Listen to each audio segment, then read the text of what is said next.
So this is the first new game I'm covering for 2023, and already we have what I'm 100% certain will be in my top 3 games of the year, and what is also one of my new favorite experiences I've ever had with a game's story. Developed by Mojikin, A Space for the Unbound is a fun 2D puzzle adventure game set in rural Indonesia, all about anxiety, depression, and overcoming these problems, as well as spreading awareness of the challenges these issues can pose for people. In fact, one of the developers' main goals was to also inspire players to be more empathetic and understanding of friends or strangers who may suffer from these kinds of problems. And for reasons we'll get more into later, I think they more than succeeded at creating the kind of story they wanted to tell in a way that I loved, and makes for an experience that I really resonate with. Honestly, even if you don't watch the spoiler section of this video to know exactly why, I hope I'll be able to convince you to check this game out with the rest of it, because A Space for the Unbound absolutely deserves the attention.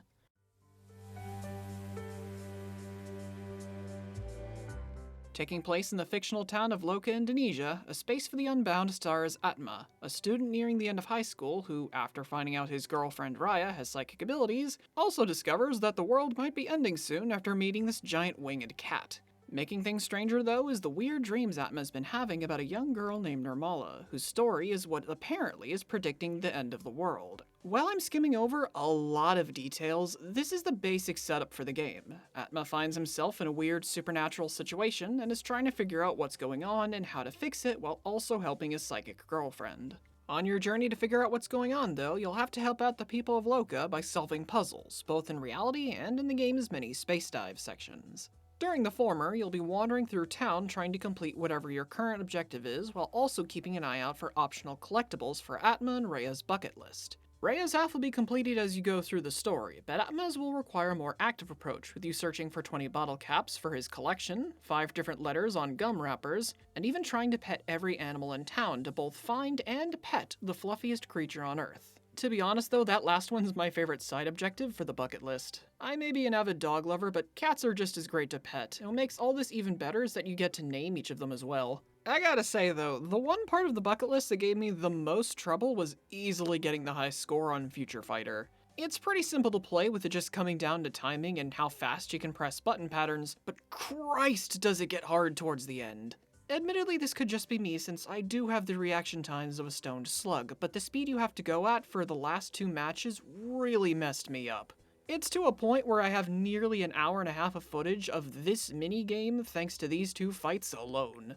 As for actually puzzle solving though, it usually boils down to finding whatever you need to progress, but the game's space diving sections usually get a bit more creative. During the game, there will be points where you have to space dive into a person's mind using Atma's magic red book in order to change their mind on something, or even to help clear their mind of whatever's bothering them. Some of these are as simple as bring items from the outside to solve the puzzle, but in other cases it spices up the gameplay with a quick mini-game, or even some more self-contained puzzles. Some of my favorite space dive sections actually come from Chapter 3. This chapter has you teaming up with another character named Lulu, and for some reason certain members of the community have had their brains screwed with and now they're convinced they're different people. Normally you just space dive into them, but here you instead space dive into Lulu, and you have a Diet Phoenix Wright Cork section with Atma as the prosecutor, whose job is to prove the defendant's fraud to a court of swans by finding evidence outside the mind space. There are others I can't go into to avoid spoilers, but needless to say, most of these are really good, and the space dive sections were a fantastic part of the game. I will say though, I do think the game's got a bit of a padding issue. There was one moment in Chapter 4 where you need to go to the cinema, but this guy's truck is blocking the way, and he has a flat tire. In order to proceed, you have to fix up his tire, and if I'm gonna be honest, I don't know why this is here. It doesn't really add anything, and isn't related to anything currently happening, so it's pretty much just here to waste your time.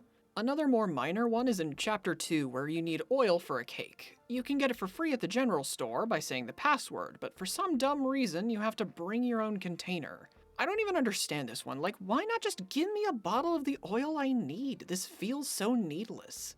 Like, I can understand if they thought maybe the game would be a bit too short, but honestly, I feel the game's length is fine, and being like 30-ish minutes shorter wouldn't have been a big problem.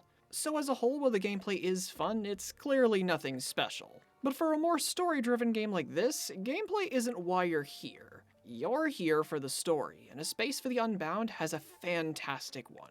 So if you want to avoid spoilers, skip to the timestamp here. And just in case, I also want to give a trigger warning.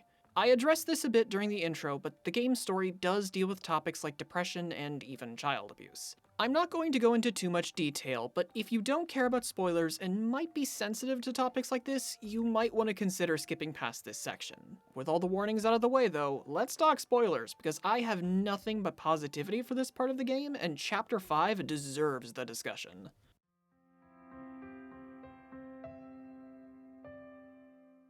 So before we fully start this section of the video, I need to make one thing clear.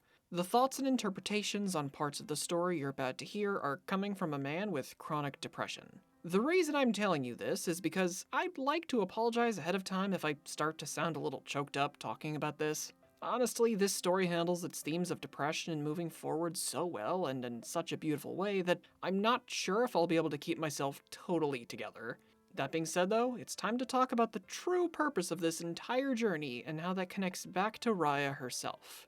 Early in the game, the winged cat Bosk mentions how he and Nirmala are trying to destroy the world. At first, I thought Nirmala would be the character suffering from depression, and that's why she wanted to destroy the world in the first place. While the first half of that guess wasn't exactly wrong, in reality, the reason she wanted to destroy the world was to help her other half, Raya.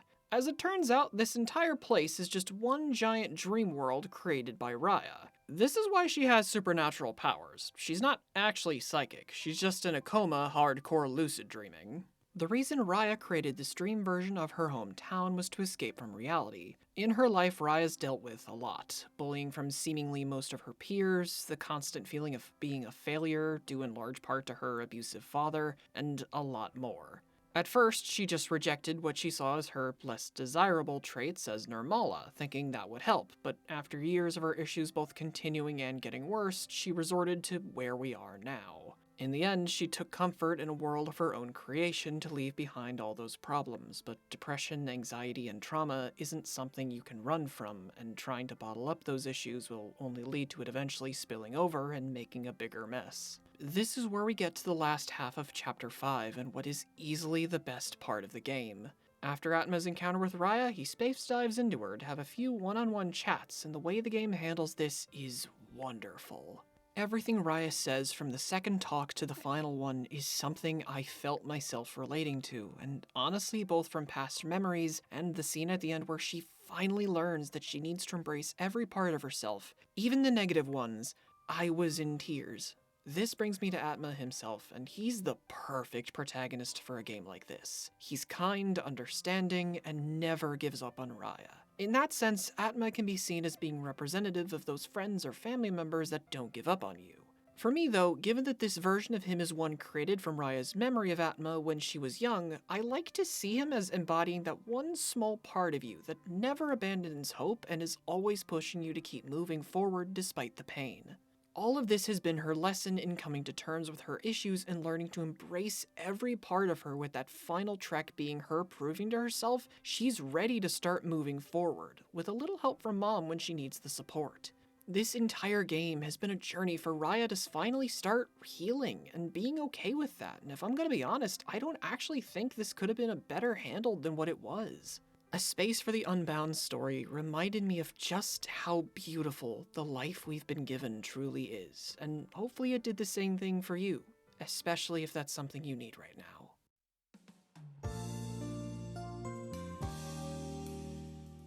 A Space for the Unbound is wonderful. Its gameplay, while fun, isn't exactly anything special, but the story it tells is something that shouldn't be missed. If you like games like this, absolutely check it out. You won't be disappointed. It's way too early to say if this is going to be my game of the year for 2023, but like I said before, it's not going lower than my top 3, and I can't give enough praise to the game's developer Mojikin for just how good a job they did on this.